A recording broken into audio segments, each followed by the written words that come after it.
столице прошли рейдовые профилактические мероприятия «Безопасный город», направленные на выявление административных правонарушений. В рейде были задействованы сотрудники отдела госавтоинспекции столичного управления внутренних дел и спецроты ГАИ.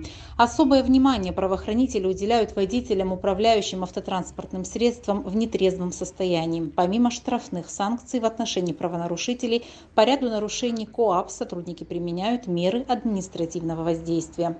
К таким нарушениям относятся нарушение правил тонирования транспортных средств, нанесение тонировки на лобовое стекло, пересечение сплошной линии, проезд на запрещающий сигнал светофора.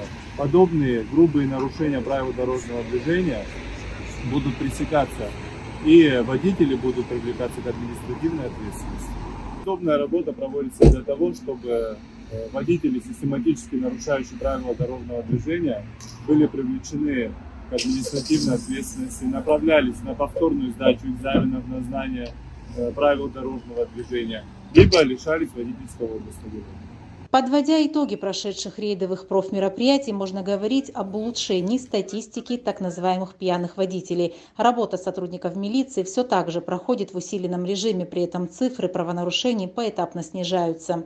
В ходе проведения профилактических мероприятий в городах и районах Республики Абхазия сотрудниками ГАИ Министерства внутренних дел было выявлено 244 административных правонарушений. Из них 14 правонарушений за управление транспортным средством в состоянии алкогольного опьянения и 9 административных правонарушений за нанесение запрещенной тонированной пленки на транспортное средство. Профилактические мероприятия проходили во всех городах и районах Республики Абхазия, но особый акцент в работе был сделан на столицу нашей республики, город Сухум.